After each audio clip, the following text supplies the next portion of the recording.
Hey math kids, today we're going to use those properties from the previous video to do a few proofs. Now the goal of this one, which isn't stated on here, but I'll write it on here. So it wants us to, let's see, here we go. So it wants us to prove that triangle ZVY is congruent to triangle ZWX. So we want to just follow those in that order. So Z, V, Y, and then Z, W, X. Okay, so we just need to prove these. So that triangle is congruent to that triangle. Okay. Now, most of the time, the diagram is also going to be marked with the given statements, but just in case it's not, we want to double check. So down here it says XZ and YZ. So XZ and YZ are congruent. So that was already marked, but I'm just going to mark it again. And then WZ is congruent to VZ. So once again, those are congruent. Okay, we have two sides, so the approach that we need to go with is either prove that this side is congruent to this side, or we need to find out that the angles inside of those two sides are congruent. So I'm actually going to go with this. I'm going to try to prove that those are congruent. And the way that I can do it is because these triangles make an X, those two red angles that I've marked are vertical angles. Now, I just need to name those angles, so I'm going to say YZV is congruent to XZW.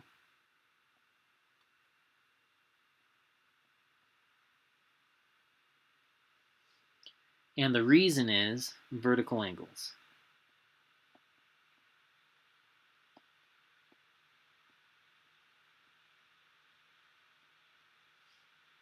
Okay. Now, after that, I have a side, angle, side. So I can actually write down my statement that I'm trying to prove. I can say triangle ZVY is congruent to triangle ZWX. And my reason is side, angle, side.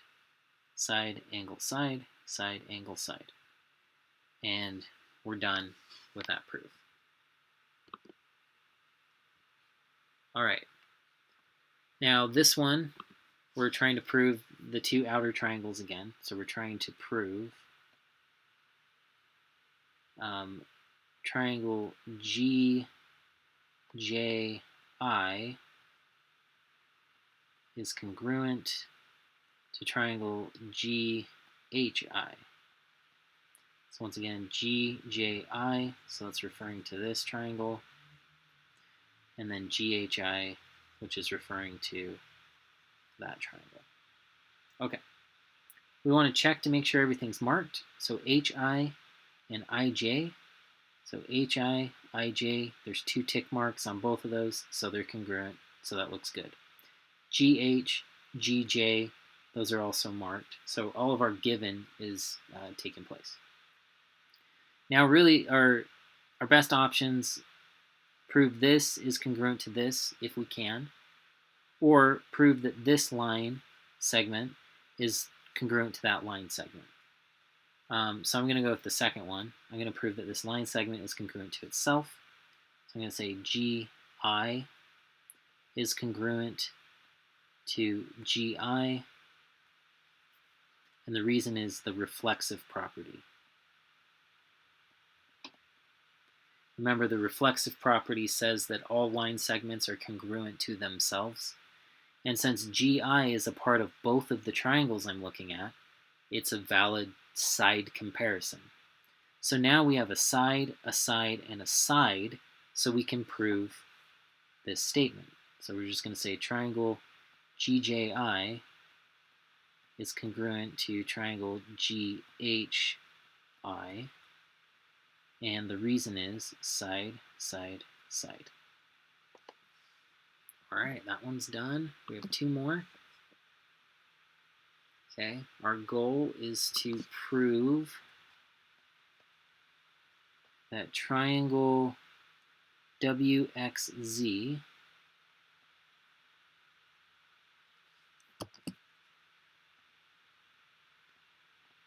is congruent to triangle YVZ.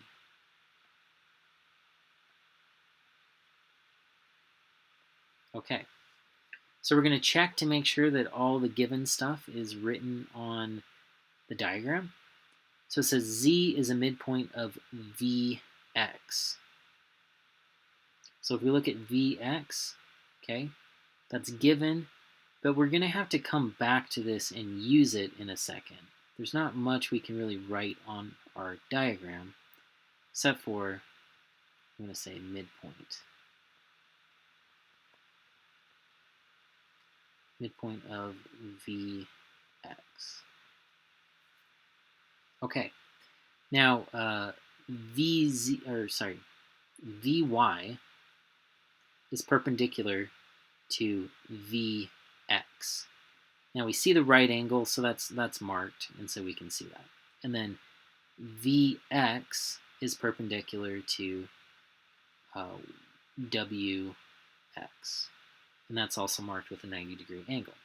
So what I want to do first is I want to use this idea of the midpoint and mark two of these. I want to mark this congruent to this.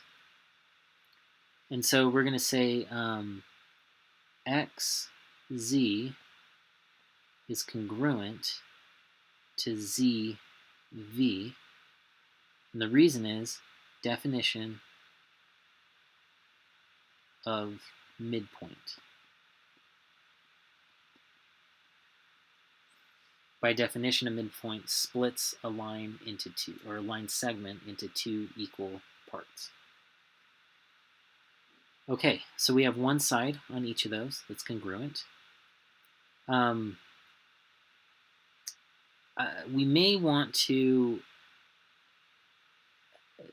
we don't necessarily need to do this, but I think I would do it. I'm going to just state that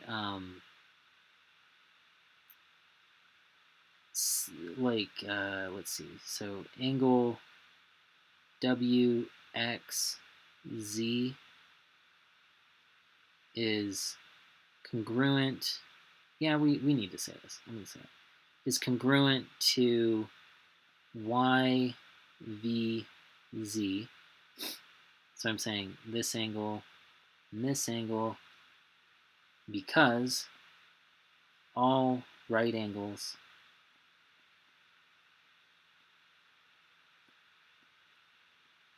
are congruent. Now the part that I was kind of confusing how I worded it, but I was debating whether or not I should state that WXZ is a right angle, because it says it's perpendicular here, and it's kind of implied by the definition of perpendicular, but maybe technically we should word it. As far as our class goes, as long as, we know perpendicular makes a right angle, and so we even drew that in there from the given. I'm not going to make you state, so just if you want to be a little more precise, you could have put in right there, stated each of these angles individually and said that they were right angles. Okay, and that would have been definition of perpendicular would be your reasoning. I'm not going to force you to do that though. Okay, so we're just going to kind of leave that out of there. Now, we have a side and an angle, and so we need to come up with either another angle right here, or we need to get a side right there. Now I'm going to go with the angles, and just like on one of the previous proofs, these make vertical angles. So since that's an x, we can say that these are congruent. So I'm going to say xzw is congruent to vzy. And the reason is vertical angles.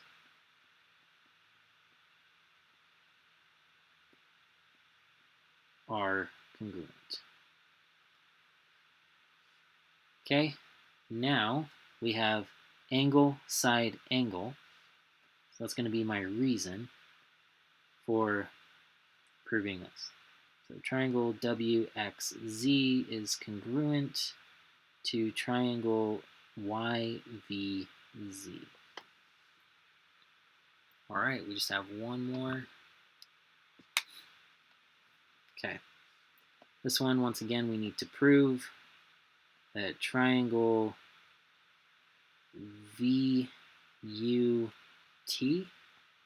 is congruent to triangle TWV.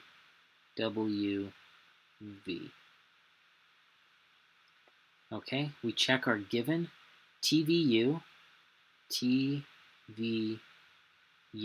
it's referring to this one, and VTW. Okay, those are marked as being congruent.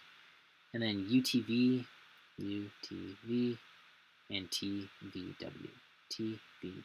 Okay, so we have those marked on the thing. And this one's pretty quick because we're just going to do reflexive right there. So VT is congruent to TV.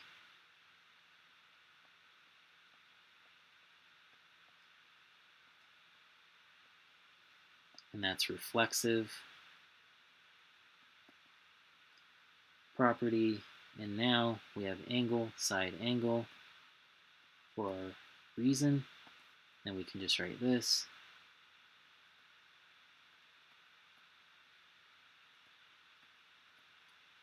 And we're done. If you need additional help, please come to MathLab. Until then, calculate.